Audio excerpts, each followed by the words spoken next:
Hi, this is Scott Allen. And Claire Chance.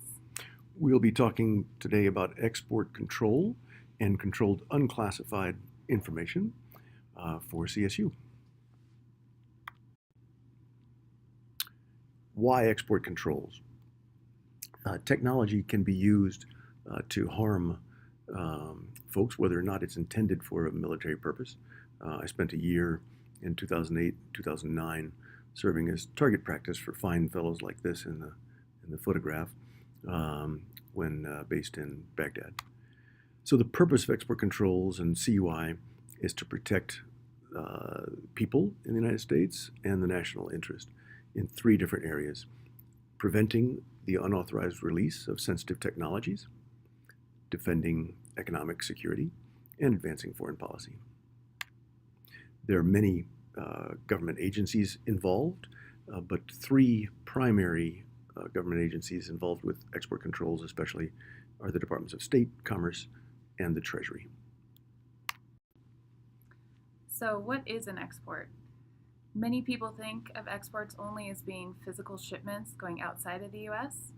And as physical shipments are a kind of export, there are many other forms of exports that require attention, such as visual, verbal, electronic, or digital disclosures of data and technology. This includes things as simple as observations, discussions, presentations, and email transmissions. Additionally, an item or technology can be exported or released to an unauthorized foreign person without ever leaving the US. Disclosures of restricted information or technology to foreign nationals within the United States are considered deemed exports and require the same sort of review as an export to the associated foreign destination. In university environments with a diverse population of students and staff, this most often applies when working with foreign nationals in a research lab. And additionally, services and applications of restricted technology on behalf of a foreign entity or foreign government are considered exports. All type of exports fall under regulatory requirements and can require export licensing the same as a physical shipment. How do export controls impact Colorado State University? In many different areas, widely across the campus. In research, where we work in the Secure and Global Research Office as part of the Office of the Vice President for Research, but also far beyond research in operations and all sorts of activities. We work closely with people in information management. Sponsored programs is in the background looking for potential concerns around export controls and refers those to us. The deemed exports that Claire just mentioned, which is in which an export can be deemed to occur right here in the United States. And we work with HR and international programs and admissions, purchasing, procurement, contracting. In international shipping is an area that can trip us up. And fortunately, we are protected by something called fundamental research because we are a university. So as Scott explained, we rely on the fundamental research exclusion as a university. And the fundamental research is research in science, engineering, or math, the results of which are ordinarily published and shared broadly within the research community, and for which the researchers have not accepted restrictions for proprietary or national security reasons. The International Traffic in Arms regulations exempt any information in the public domain, which means something that's published and generally accessible or available to the public and is exempt from export restrictions. This includes things like published books, public releases, published journals, and articles.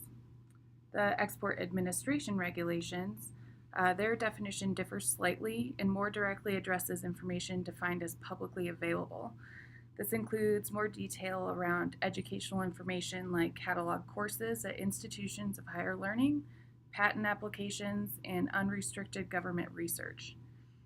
As an academic institution, we rely heavily on this exclusion since most research data and technology on campus is being developed with the intention to publish and disseminate broadly. So, when receiving sponsorship agreements, we work hard to maintain the fundamental research exclusion and limit unnecessary restrictions on researchers and their projects. Just to note, the fundamental research exclusion applies to information and technology, but not equipment. So, restricted equipment, even on campus, may require a management plan or license based on its classification and how it's being used.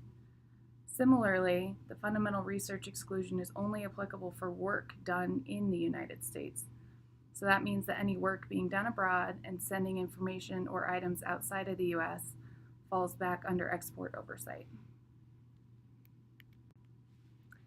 So, a few ways to spot some red flags.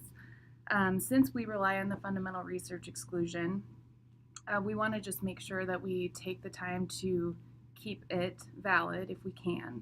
So some of the red flags that will eliminate this exclusion are accepting terms and agreements that limit publications, like a publication approval from the sponsor, not to be confused with a review and comment period, which actually does not invalidate the fundamental research exclusion. Agreements that list nationality restrictions will also eliminate the exclusion, and that is most commonly seen as U.S. persons only. Additionally, certain FAR and DFAR clauses related to controlled unclassified information carry very specific data security requirements and take us out of the realm of the fundamental research exclusion. Also, as we noted earlier, the fundamental research exclusion is only applicable for work done in the U.S. So research being done overseas and associated international travel are red flags when employing the FRE. And additionally, countries that have comprehensive sanctions, like Cuba or Iran, have additional and more restrictive requirements in regard to export compliance. And in these cases, and anytime you have questions, you should reach out directly to our office.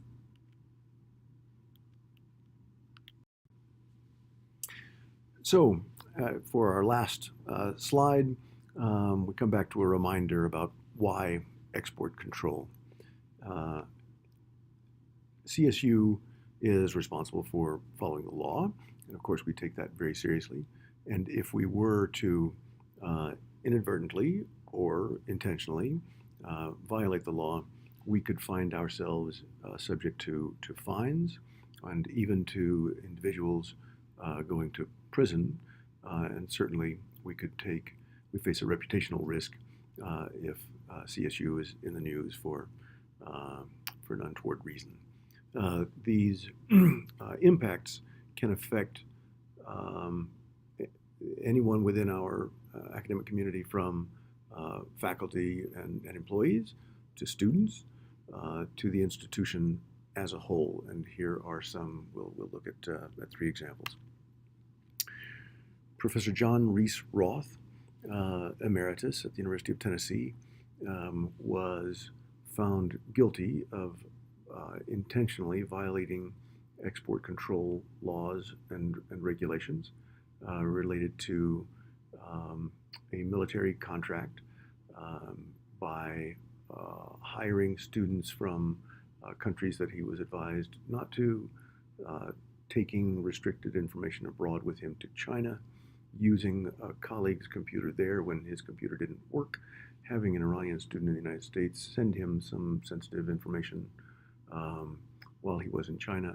Essentially, he did everything wrong related to export control and was sentenced to 4 years in prison. The second example is a student and his cousin at Iowa State University who, apparently for economic gain, smuggled some sensors inside speakers out of the country, or tried.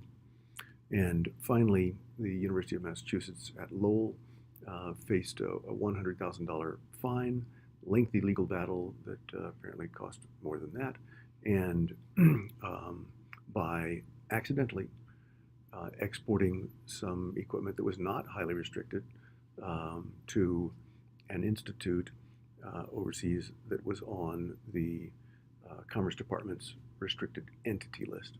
And for this mistake, they suffered this reputational hit and were levied a substantial fine. So thank you very much for your attention. If you've got any questions, please get in touch with us in the Secure and Global Research Office. Awesome. Thanks, guys. 37 minutes? No, 10.